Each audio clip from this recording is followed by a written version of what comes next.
I feel something is brewing and something's about to explode. It was also influenced by Blake Lively's narrative. Blake Lively just blew her own cover, and honestly, it's almost impressive. After months of playing coy, dodging questions, and letting her PR team scramble, she finally cracked. The woman who spent years building an image of grace and control just took a sledgehammer to it in one wild confession. He has a relationship with this writer, Megan Twohey, and For months, Blake insisted she had nothing to do with that bombshell New York Times article from December 2024. She played the victim, claimed ignorance, and denied any involvement. But now, with Brian Friedman's razor-sharp complaint set to drop on June 23, Blake saw the storm barreling toward her and decided to expose herself before it wiped her out entirely. And she told me, referring to Blake Lively, that Blake Lively told her something, which is pretty new information. In what can only be described as the courtroom equivalent of setting herself on fire, Blake Lively delivered a confession so dramatic it could win her an Oscar. The Hollywood darling, once untouchable, has officially imploded, publicly and spectacularly. Yesterday, she admitted to the very thing she spent months denying. Yes, Blake Lively was the source behind the infamous New York Times exposé. And just like that, her credibility didn't just crack, it shattered. For the journalist who wrote "We Can Bury Anyone Inside a Hollywood Smear Machine" about the alleged smear campaign against Blake Lively and how traumatized she was for all the SH that was going on. Let's rewind to that now notorious New York Times piece from December 2024, the one that positioned Blake as the ultimate Hollywood casualty. The article painted her as a shining star crushed under the weight of a toxic industry, alleging misconduct on the set of It Ends With Us and accusing Justin Baldoni's team of spearheading a targeted smear campaign. It was emotional, cinematic, and tailor-made to protect Blake's public image. Except now, we know she was the one who lit the match. He never revealed anywhere that they actually based part of that article on interviews that they did with Blake Lively. There's nothing in that article that reveals that they actually spoke to her. But here's where things took a sharp turn. Blake adamantly denied any involvement in the creation of that New York Times article, clinging to the narrative that the journalists figured it out themselves. For months, she used that lie like a lifeboat, deflecting criticism, bolstering her image as the innocent victim, and letting the media protect her with strategic silence. Not once did the Times acknowledge her role, and she certainly wasn't about to. And she told me, referring to Blake Lively, that Blake Lively told her something, which is pretty new information here because New York Times never said that they actually interviewed Blake Lively for that story. That all came crashing down yesterday. With a courtroom packed and all eyes locked on her, Blake Lively finally caved. Actually, I did give them an interview, she admitted. The silence that followed wasn't just awkward, it was seismic. Like a collective gasp from every person who had bought into her story, who now realized they'd been sold a fiction. They said that they only based their reporting on the CRD complaint, but Twohey here actually admitted that Blake Lively was a source. But this wasn't just a slip-up, it was the complete unraveling of Blake's carefully maintained facade. The same woman who preached truth and resilience was suddenly exposed as the mastermind behind the very article she pretended to be blindsided by. She didn't just play the victim, she wrote the script. And let's be clear, that article wasn't a sob story. It was a precision-guided missile aimed straight at Justin Baldoni's career. So Blake Lively is saying here that she never has had plans to go public with her accusations against Justin Baldoni, and it wasn't really that bad. This confession doesn't just damage Blake's credibility, it incinerates it. How does anyone trust the narrative of someone who lied about lying? The drama has officially shifted from It Ends With Us to It Ends With Blake, and it might be the most gripping plot twist Hollywood's seen in years. Once the darling of charm and control, Blake Lively is now a cautionary tale in real time, a brutal reminder that even the brightest stars can burn themselves out.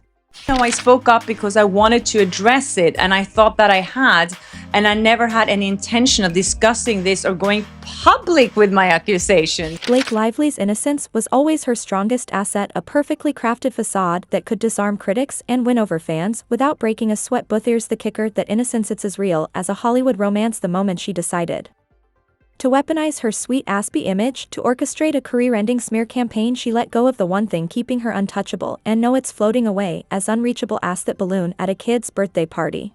Gives Justin Baldoni's legal team new arguments that New York Times article wasn't just based on facts. Now let's talk about Brian Friedman's legal powerhouse representing Justin Baldon. He's been sharpening his sword for days, meticulously crafting an amended complaint that promises to cut through Blake's web of lies, set to drop this legal bombshell. On Monday, June 23, R.D. Friedman's revised complaint is rumored to be razor-sharp, leaving no room for misinterpretation, and our so-called queen of Hollywood charm, she saw the writing on the wall and decided to throw herself under the bus before the legal smackdown could obliterate what's left of her already tattered reputation. To watch what happened next and to experience what she now is alleging was the complete campaign of retaliation felt in many ways much more sinister than the underlying misconduct. Blake's confession wasn't some noble act of transparency, it was pure unfiltered panic, with Friedman's complaint looming like the sword of Damocles. She knew that the house of cards she's been precariously balancing was about to come crashing down. This wasn't about taking accountability or doing the right thing, no, this was about getting ahead of a narrative that she could no longer control, and let's be honest, it's not even a good attempt.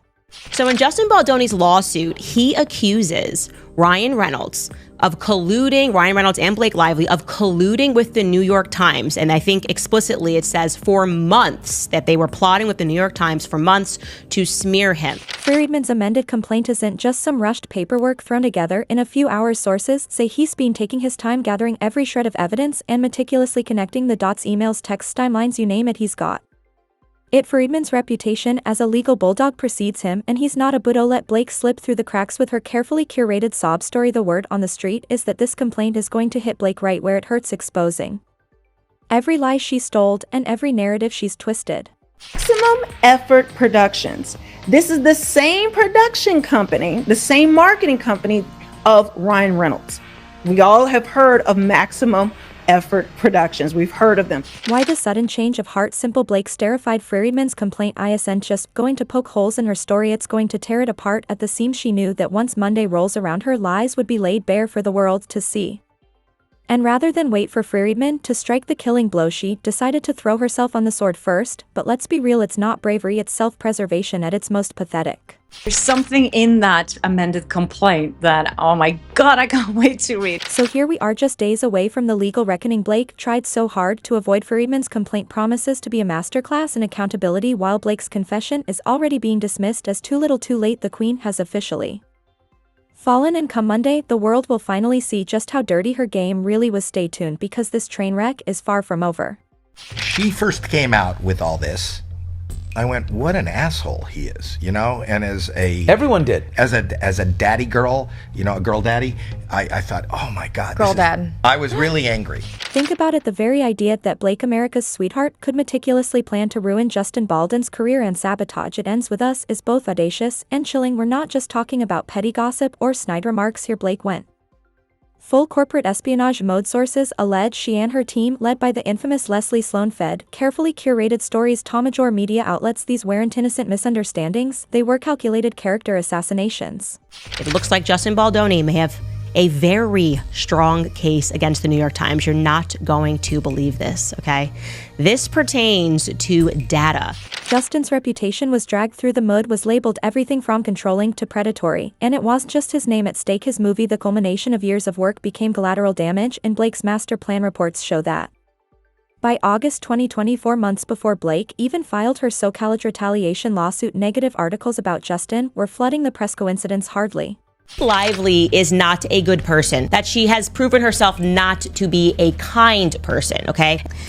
The Hollywood actress Blake Lively has filed a legal complaint against her.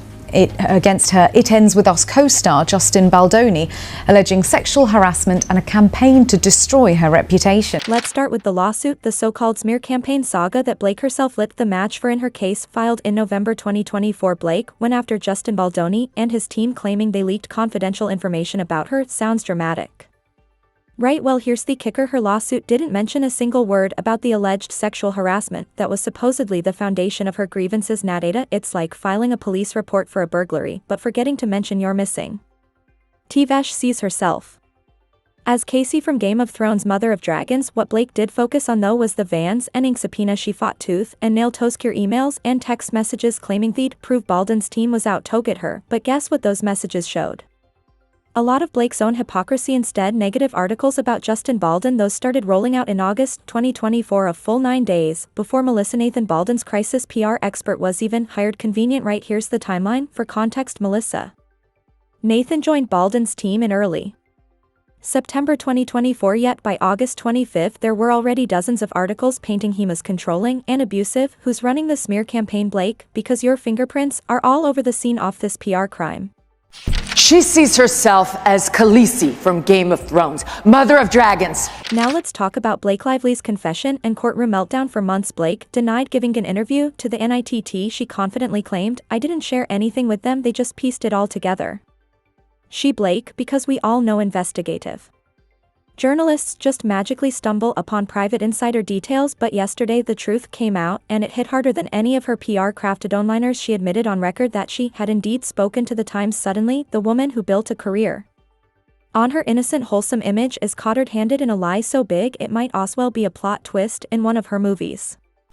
A man being fully castrated by a woman who is using toxic feminism. And then the meltdown began. Sources inside the courtroom described Blake as visibly agitated, her voice quivering as she tried to explain why she had misremembered the details. Misremembered? Blake, you don't misremember an entire interview with one of the most renowned newspapers in the world. That's like forgetting you're the lead in a movie. Taylor Swift is declaring, "I am nobody's dragon girl.